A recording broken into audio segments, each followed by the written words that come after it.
Test, test, test. Hello. Hello, Zenkaikon. All right. We are Swarthmore Taiko Ensemble. We're from Swarthmore College, which is in Swarthmore. I say that a lot, Swarthmore, near Philadelphia. My name is Joe Small. I'm a professor in the dance department. I know, I'm pretty lucky like that. And one of the most fun and rewarding and just great things to do and learn about is taiko drumming. This is something that we offer in our curriculum in the dance department. And it's as much, so people often ask, they go, well, drumming, isn't that music? And the answer is yes. But it also is, it involves a lot of refined techniques and choreography because how many people here, I should ask, have seen taiko drumming before? Raise your hand. Oh my gosh, that's quite a bit. How many of you saw us last year here? Oh my gosh, that's still quite a bit. Oh, wonderful, thank you so much. Basically, it's to say that, again, what we're going to do today with our 6 awesome members and myself, we're going to, I'm not awesome, they're awesome. What we're going to do is basically give a quick sort of lecture demo-y, of, I know, it's, so what we're going to do is basically introduce little aspects of taiko drumming, and then as well as play a piece of repertoire for you that comes from our good friends in the international taiko community. So basically, to get us started, going back to the first point I had was taiko drumming is essentially as much dance as it is music. And people often look at it and they go, well, what do you mean by that? And I say, well, okay, one way to kind of approach it is you can listen to a taiko CD, but it won't replicate the full experience of being somewhere at a concert or seeing it live, essentially.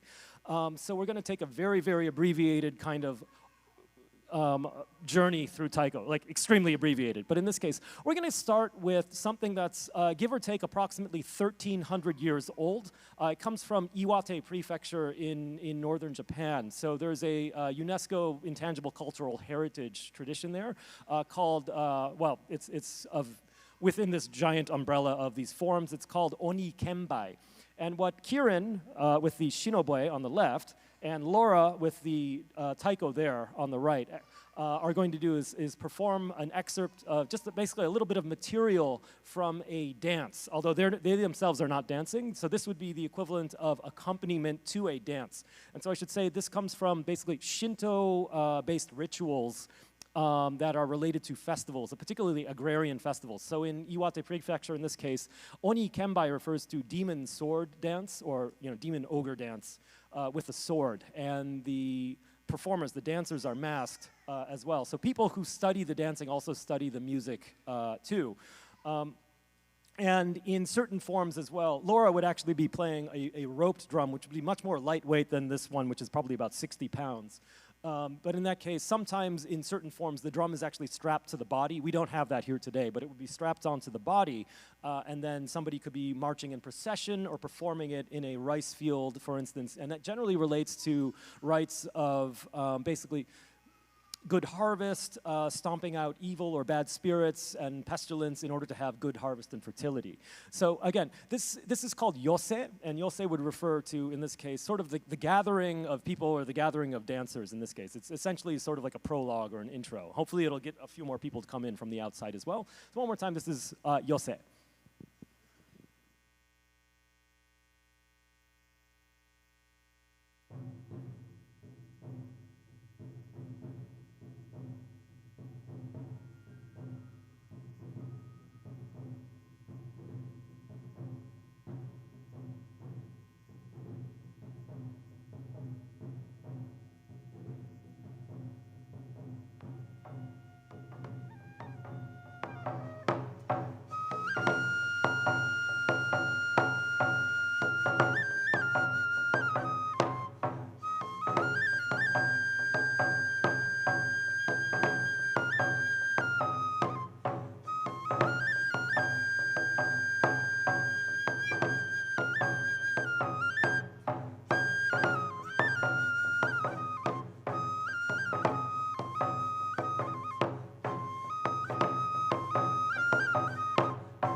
And once again, that's Kieran and Laura up with Yose from. There you go. So in this case, the prior summer, it's one of the most rewarding things at Swarthmore is that students can apply for summer funding. And in this case, they went all the way to Japan to study with the actual, what's called a hozonkai, a preservation society, the actual local folks who do practice and perform these art forms of dance and drumming. So again, in this case, there's a whole slew of dances that actually accompany drumming like this. We're not showing the full thing, of course, because we don't have time today. But again, this is something that is said to be quite old in terms of the spectrum of like history involving taiko drums. People do often ask, you know, when or how did they come about? And in this case, it's said that around the 6th and 7th century, common era with the spread of Buddhism into Japan. Certain drum designs like you see here, you would see them in China, in Korea, as well as, and then also through India. And you would see drums like this to a degree, and then the basic design came into Japan. Although it is said that drums also go back into prehistoric times, there are clay figurines called haniwa, where you see people with different kinds of hand drums too. So anyhow, we're going to fast forward several hundred years. It's now the, give or take, so supposedly the Edo period, or into the Meiji period, as it were, or even into the 20th century. So a lot of taiko drumming, as people know, basically occurs in festival contexts. And one of the most sort of ubiquitous types of festivals, you could say, or sort of a larger genre would be obon. In this case, obon is basically the Buddhist holiday or festival period that is for observing it's a period of observing the basically past ancestors and celebrating them. It's also a time when people in Japan go home, basically to their homeland or their hometown. It is also said as a time basically when people are away from work, and most often that there's a lot of so-called like matchmaking going on because people are able to better fraternize when there's a festival, for instance, at least going back. And part of this is that there would be communal dancing, often circle dancing that happens, and there would be drumming accompaniment. So oftentimes this kind of way of playing, this is from the Kanto area, particularly the Tokyo area. You see drums that are placed at a diagonal angle. And this way of playing taiko came about, it said, through bon daiko in this case. It allows for a lot of different choreography to occur. We're going to basically demonstrate some basic kata as it is. So kata in this case refers to form. So it can be basically sort of basic techniques as well as some of the choreographic actions that can occur, although there's a lot of creativity that can happen. And this particular form was very influential in the late 1950s through the 60s, basically in the professionalization of taiko to the point where it would be on stage being performed for an audience overseas, things like that. So again, we're going to demonstrate what's called bon daiko, sometimes colloquially referred to as matsuri taiko in the United States, which just means festival drumming in this case. Thank you.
So once again, that was just basically brief excerpts of Bon Daiko. That was with Kieran and Jenny as well. So what we have coming up next is said to be coming from the, oh gosh, off the top of my head, I believe it's the 17th century. So this would be from a town a couple hours north of Tokyo in Saitama Prefecture called Chichibu. This is, the original material comes from there. So this is another sort of form of taiko drumming that's considered very influential, and it's called, colloquially it's referred to in the taiko world as yatai bayashi. So yatai would refer to a cart. Sometimes it does refer to like a street food stand, but in this case a yatai in the local parlance will refer to essentially what's a portable shrine. In this case the shrine is, oh gosh, it's an immaculately constructed and crafted and made of wood and gold leaf and mother of pearl and all sorts of things, as I recall. And it's about 10 or 11 meters high and weighs 12 tons and requires dozens of people to pull through the streets. And they have again, I'm speaking roughly, but they have about a dozen of these in the city. And every December 2nd and 3rd, there's what's called the Yo Matsuri, the night festival. And so these carts are pulled through the streets. There's fireworks. It's one of the largest attended festivals in Japan. And so you can see these drums are now at a lower diagonal position in this case, where the performer, the drummer, will be seated at the drum in order to play them in essentially what's a sit-up position. So there were a couple of groups, ensembles that made this form known in the taiko world, or rather around the world, so to speak. So some people do have an impression of the physicality of taiko, particularly through this way of playing. And those groups were Ondekoza, the demon drummers, in the early 1970s. And then later, how many people have heard of Kodo? To a degree or not? Okay, so they do perform. For instance, they've performed at like Lafayette. They've performed at Kimmel Center in Philly. I was very lucky to be an apprentice for them for a couple of years. And this is sort of one of the primary training pieces that they do, but it's still like so much part of their ethos. So in the actual festival, the drumming is considered not as strenuous. It happens all day and people rotate in and out. And I should say the drum is inside one of these, each yatai. And the reason why people are in a seated position is because it's in an alcove and there's nowhere to stand. So that's why they're seated in this case, basically almost embracing with their legs, like hugging the drum. This later for the stage in the 1970s to go international basically changed due to my teacher, Eitetsu Hayashi. And that was the idea of developing a technique around this, which then showcased sort of this overall physicality and form of this way of playing. It's quite strenuous. So again, once again, this is yatai bayashi. It sort of translates as like song or music of the carts in this case, although these are sacred carts. So yatai bayashi.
All right, one more time. That was Yatai Bayashi. Also joining us was Evan, another fine student and member of Swarthmore Taiko Ensemble. We're going to set up basically to play a piece now. So I should say the history of how did we get to this point where we're starting with essentially festival drumming or drumming related to socio-religious rites in Buddhism and Shintoism in Japan, to the point where it's touring the world, going around on stage and ending up in a liberal arts college like Swarthmore. Basically that happens post-war. So after, basically in around 1951, there was the establishment of a group, an ensemble called Osuwa Daiko in Nagano Prefecture. And so it happened due to essentially the founder of Taiko, who, it may not have been known at the time what it was going to be at that point, but there was some old temple drumming notation from a Buddhist temple that was discovered somewhat after the war, and basically it was brought to a local named Daihachi Oguchi, and he had served in the war, and he was also worked as a baker and was a jazz drummer, and he was back in his hometown.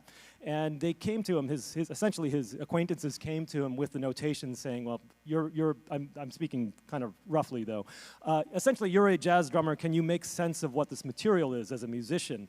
And he kind of cobbled it together. And long story short, a couple of the ideas he had he developed some ideas to arrange it with his fellow musician acquaintances. So basically taking taiko drums and with the idea of a big band coming from basically black American jazz, this idea of, well, I could split the parts, or I could develop and arrange parts and then split them across different categories of drums. So for instance, what you just heard, the higher tone drum, that's sort of a snare equivalent at times called a shime daiko. Shimeru basically means to tighten up. And in this case, you get a high tension. We also have a lot of these barrel-shaped drums here that you can see they have many different names called nagado daiko, which would be long body, or chu daiko, medium-sized drum.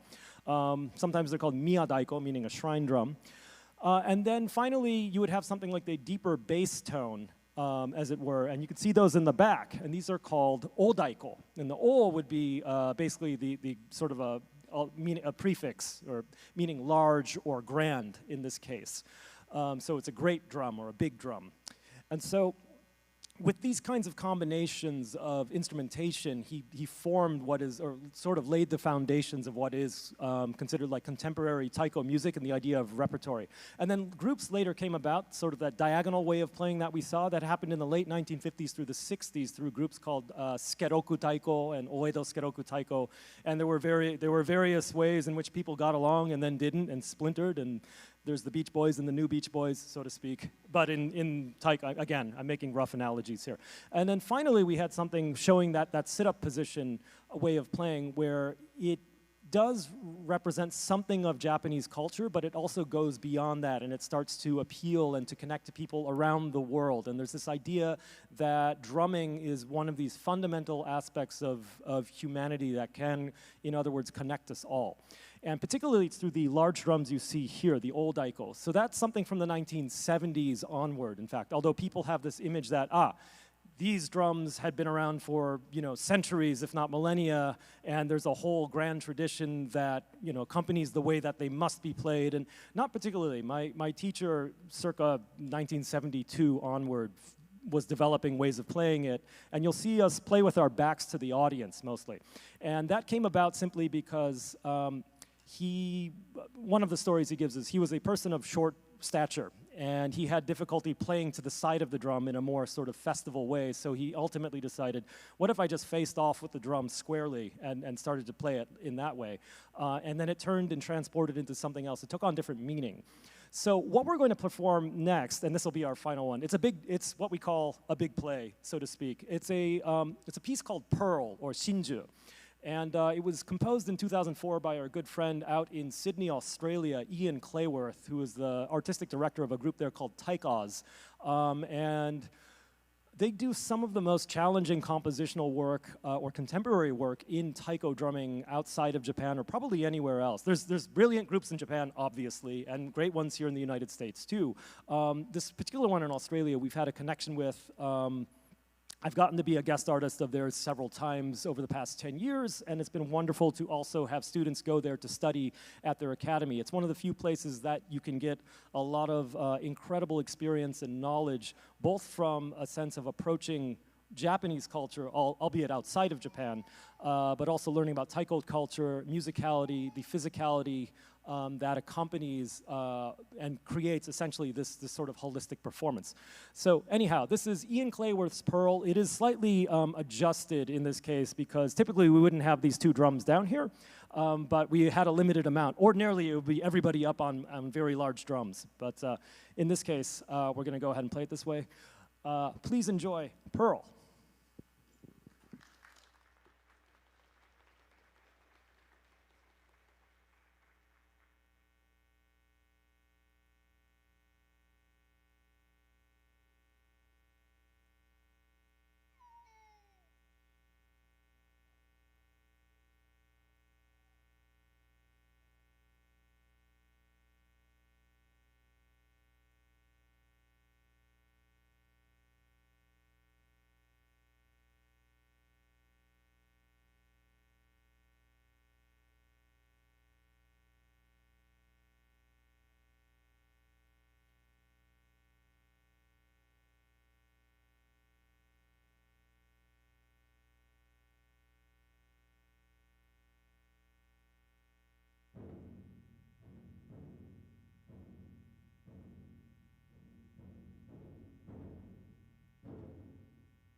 once again. Thank you so much. We were Swarthmore Taiko Ensemble. With us today, we've got Evan Chin, Laura Huang, Drake Roth, Jenny Williams, Kieran Mulligan, Max Saito Rosenberg, and I'm Joe Small. Thank you so much. We were Swarthmore Taiko Ensemble. Please enjoy Zenkaikon. Arigatou gozaimashita!